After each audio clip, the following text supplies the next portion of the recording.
Thank you. Thank you, Senator Graham, as always, for your leadership. Senator Graham and I have been to Ukraine 8 times over the last 3 years. We've been there together. We've worked together on various measures, and we've seen some of those kidnapped children. I want to begin by saying that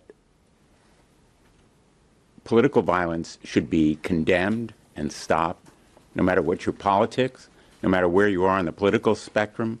Violence has no place in America and American political discourse. I think we can all agree that violence ought to be solidly denounced, condemned, and stopped in America. And the spreading frequency and severity of violence should be sickening and shocking to all Americans. No matter what your politics, political violence has to stop. And there is a through line from 9/11 to all of the political killings to the terrorism that we're seeing in Ukraine, which is violence. The violent abduction of these children is a crime against humanity. Vladimir Putin is a war criminal. Among the 20,000 children that he has abducted and kidnapped is a 2-year-old infant who will never know her name. She'll never know her parents or the town where she was born. She's been taken from them and placed in another family where she will be taught Russian, not Ukrainian. And she will be taught to hate Ukraine because Vladimir Putin believes that there is no Ukraine.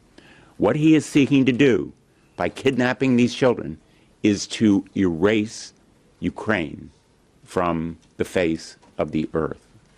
We've seen it before in Europe. And we've called the leaders who did it war criminals, and we've condemned some of them to death. Now, what we're doing here is calling Russia what it is under Vladimir Putin's leadership, which is a state sponsor of terrorism. And it will continue to be a state sponsor of terrorism unless it returns those children.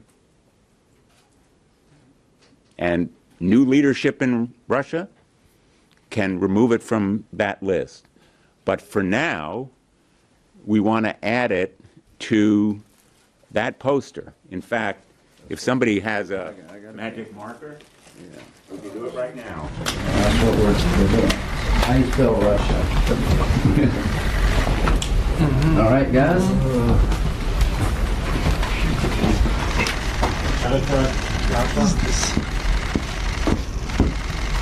Thank you.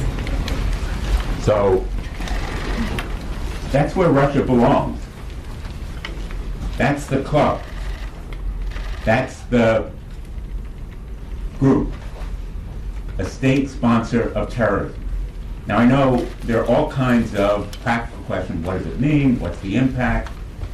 And the point here is it brands Russia for what it is in the eyes of the world.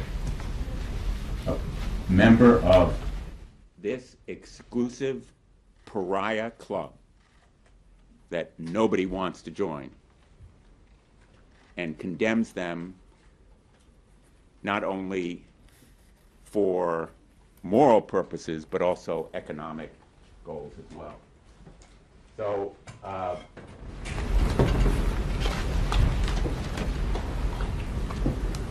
I would just say this measure is no substitute for our sanctions bill, which is also bipartisan, 85 co-sponsors. I call on the majority leader to give us a vote on the sanctions bill after this incursion in Poland. The time is now to show strength. What we're watching right now in Europe is a slow motion Munich. Appeasement is not a strategy. We need scorching sanctions that will cripple Putin's economy by stopping the flow of money from India, China, Brazil, and others who are buying Russian oil and gas. The best way to bring Putin to the table and achieve peace is to cripple his economy. And that's the goal of our sanctions bill, which we hope will actually inspire President Trump to continue what he is doing as he imposed sanctions on India. More action is important now, more important than ever. But let me just close by saying there really is a moral as well as a political imperative here. The world has to stand for something bigger than just military and economic might. There is a moral imperative about the abduction and kidnapping of children, sending them to families where their identities are erased, or re-education institutions where they are remolded as people. This kind of atrocity we thought ended decades, even centuries ago.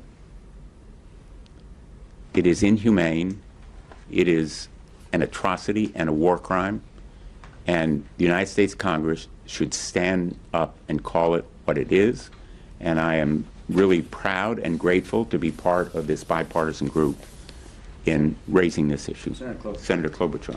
During a press conference on Thursday, Senator Richard Blumenthal, DCT, pushed for legislation that would designate Russia as a state sponsor of terrorism. Blumenthal began by stressing that political violence has no place in American life. He said violence must be condemned across the political spectrum and warned that its growing frequency should alarm every citizen. He drew a line from past acts of terrorism, including 9/11, to current political killings and to the war crimes unfolding in Ukraine, all bound together by the destructive force of violence. He spoke about the abduction of more than 20,000 Ukrainian children by Russian forces, calling it one of the most horrific crimes of the conflict. Among them, he described the case of a 2-year-old taken from her family who will grow up stripped of her language, identity, and heritage. According to Blumenthal, Vladimir Putin's goal is to erase Ukraine itself by erasing its children. He called Putin a war criminal, comparing these actions to past atrocities in Europe committed by leaders who were later condemned for genocide.